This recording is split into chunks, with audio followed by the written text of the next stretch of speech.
अस्सलाम वालेकुम स्टूडेंट, आज हम लोग देख रहे हैं लिमिट पॉइंट। लेकिन ये चूँकि हमारा जो नेक्स्ट टॉपिक था वो क्लोज सेट है, लेकिन हमें क्लोज सेट करने से पहले लिमिट पॉइंट का पता होना ज़रूरी है। तो आपको ये पता नहीं चाहिए, हम मीट्रिक स्पेस को डिस्कस कर रहे हैं और ये हम बुनियादी तौर पे टोपोलॉजी के अंदर एक सब्जेक्ट टोपोलॉजी में सबसे पहले हम मीट्रिक स्पेस देख रहे हैं और बाद में इसके बाद फ्यू लेक्चर्स के बाद हम लोग टोपोलॉजी पे चले जाएंगे। यहाँ पर हमारे पास ये है कि हमें टॉपिक है हमारा लिमिट पॉइंट। अब लिमिट पॉइंट जो होता है इसको अंडरस्टैंड करना है तो बहुत आसान ये, लेकिन इसके पॉइंट को समझने के लिए हमें एक फिगर की ज़रूरत पड़ती है। तो सबसे पहले तो आपको लिमिट पॉइंट का पता आना चाहिए और वो कैसे पता चलेगा उसको हम अभी देखते हैं। तो स्टूडेंट आप देख रहे हैं मेरे पास अगर कोई सेट है, एक बड़ा सेट है, इसका नाम x है।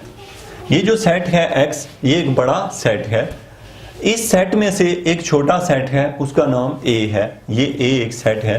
अब मैं इसको यहाँ पे दोबारा से अगर ड्रा करूँ तो आपको, ताकि इसकी समझ आ सके, तो अब आपके पास है ये x को बड़ा सेट है, उसमें से हमने एक सेट ले लिया और उस सेट का नाम है a। यहाँ तक तो आपको शायद कोई प्रॉब्लम ना हो। तो ये एक बड़ा सेट है, a एक छोटा सेट है जो x के अंदर है। अब ये जो a सेट है, इस सेट की अगर हम बात करें तो यहाँ पे a में से एक पॉइंट हमने ले लिया, ये पॉइंट a का पॉइंट है। अब ये जो सेट a का ये पॉइंट है, ये पॉइंट लिमिट पॉइंट होगा अगर क्या हो, अगर हम कहते हैं कि अगर इस लिमिट, इस जो पॉइंट हमने लिया है, इस पॉइंट के गिर्द अगर हम एक कोई भी सर्कल ड्रा करें तो उस सर्कल के अंदर एक या कोई और पॉइंट भी आए। देखें मैं जो एक ये मेरा लिमिट पॉइंट है और बाकी पॉइंट को मैं क्रॉस डाल देता हूं। तो अब फिर से आप इसको देखें तो हमारे पास एक सेट है A, उसमें ये वाला जो नुक्ता है ये लिमिट पॉइंट होगा अगर इस नुक्ते के गिर्द एक सर्कल बनाया और उस सर्कल के अंदर एक ऐसा पॉइंट आए जो A का हो। और आप देख रहे हैं ऐसा है, क्योंकि देखें ये नुक्ता जो है वो A का ही है। नुक्ता क्या है? A का ही है और ये क्रॉस भी A का ही है। तो इसलिए इस नुक्ते के अलावा एक क्रॉस भी मौजूद है और इसलिए ये है। इसी तरीके से हम कहते हैं जितने मर्जी सर्कल ड्रा करें, छोटे से छोटा करें या बड़े से बड़ा करें। अब सपोज आपने एक और सर्कल ड्रा किया, अब ये सर्कल इस नुक्ते के बाहर है और इसके अंदर भी देखें ये क्रॉस आ रहा है, इसके बाहर भी ये। तो कम से कम जो है ना एक नुक्ता ऐसा आना चाहिए जो A के अंदर मौजूद हो। फिर इसको देखें, मैं लिमिट पॉइंट की इस डेफिनेशन को एक बार फिर आपको यहाँ करके दिखाता हूँ। सपोज के आप इस x को बेशक रहने दें, ये हमारे पास एक सेट है, इस सेट का नाम मैंने a रख लिया। इस a में से कोई एक पॉइंट उठाया, सपोज ये वाला पॉइंट मैंने ले लिया। अब मैंने ये सोचना है क्या ये पॉइंट a का लिमिट पॉइंट है कि नहीं। तो इसमें हम क्या करेंगे, कैसे चेक करेंगे, हम एक उसी के गिर्द एक सर्कल बना देंगे।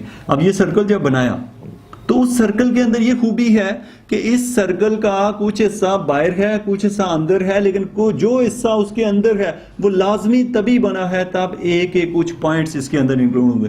सपोज के हम कहते हैं कि ये जो क्रॉस डाला है ये A का कोई पॉइंट है। अब A के इस सर्कल ने दो पॉइंट रखे हुए हैं, एक लिमिट पॉइंट खुद और एक एक्स्ट्रा पॉइंट। और इस पॉइंट के ऊपर ये खूबी है जितने मर्जी सर्कल ड्रा कर लें, जितने मर्जी इस पॉइंट के गिर्द सर्कल ड्रा कर लें, हर सर्कल में ये खूबी मौजूद है कि उसके अंदर A के पॉइंट इंक्लूड हो रहे हैं। तो ये जो नुक्ता है इसको हम लिमिट पॉइंट ऑफ A कहते हैं। तो अब लिमिट पॉइंट जो है वो सर्कल के अंदर भी हो सकता है और सर्कल के बाहर। सपोज हमारा जो थर्ड क्वेश्चन है वो ये है, क्या लिमिट पॉइंट, सपोज हम कहते हैं कि ये A एक सेट है, तो ये कोई पॉइंट है, हमें कहा जाए क्या ये A का लिमिट पॉइंट है, तो हम कहते हैं कि नहीं ये A का लिमिट पॉइंट नहीं है, क्योंकि इसके गिर्द हम सर्कल ड्रा करते हैं और ये जो सर्कल है इसके अंदर कोई भी ऐसा पॉइंट नहीं है जो A का पॉइंट हो। यानी यहाँ इसके अलावा ये भी A का पॉइंट नहीं है, लेकिन इसके अलावा भी कोई पॉइंट ऐसा नहीं है जो A का पॉइंट हो। तो इसलिए आपने लिमिट पॉइंट को ये समझ चुके होंगे। सिंपल अगर जनरल देखें तो लिमिट पॉइंट यही होता है कि जो A जो सेट होता है ना उसके अंदर मौजूद जितने भी एलिमेंट्स होते हैं और उसकी बाउंड्री के ऊपर भी जितने एलिमेंट होते हैं उन सब को इकट्ठा करो तो जो वो सारे पॉइंट जो होते हैं वो लिमिट पॉइंट ही होते हैं। ये आपने इस की डेफिनेशन से ये निकाला कि A के अंदर मौजूद हर पॉइंट उसका लिमिट पॉइंट ही है। अब हम आते हैं, हमारा जो असल टॉपिक है लिमिट पॉइंट को स्टडी करने का, वो है क्लोज सेट।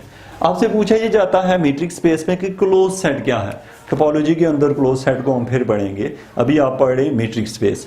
तो यहाँ पे हमारे पास है क्लोज सेट, और क्लोज सेट के अंदर आपने ये बताना है कि क्लोज सेट क्या होता है। तो आप ये आंसर करेंगे कि अगर ए सेट ए, ये जो सेट ए है, इज कॉल्ड क्लोज सेट, इसको हम क्लोज सेट कहते हैं if it contain all it's limit point, अगर इसके अंदर सारे इसके लिमिट पॉइंट मौजूद हो। क्या मतलब इसका? लिमिट पॉइंट सारे मौजूद होने का मतलब कि आपके ए के अंदर मौजूद जितने भी पॉइंट है वो भी, और जो बाउंड्री के ऊपर पॉइंट है वो भी, अगर विद बाउंड्री इंक्लूड हो जाए। जैसे ओपन सेट में आपने पढ़ा था कि अगर कोई सेट हो, बाउंड्री को छोड़ के जो अंदर जितने भी पॉइंट्स होते हैं वो जो सेट होता है उसको ओपन सेट कहते हैं। और क्लोज सेट ये हुआ कि लिमिट पॉइंट आपको पता है किसको कहते हैं? लिमिट पॉइंट कहते हैं बाउंड्री के अंदर वाले पॉइंट और बाउंड्री के पॉइंट्स दोनों मिले तो जो पॉइंट्स बनते हैं वो लिमिट पॉइंट होते हैं। तो इट मीन के जितने लिमिट पॉइंट होते हैं, मीन बाउंड्री के अंदर और बाउंड्री के ऊपर जितने भी पॉइंट्स हैं उन सबको इकट्ठा करो तो ये सारा क्लोज सेट बन जाता है। तो होप्स हो कि आपको इसकी समझ आ गई होगी कि क्लोज सेट क्या होता है और क्लोज सेट को हम लोग किस तरीके से डिफाइन करते हैं। Thank you very much for watching education for all.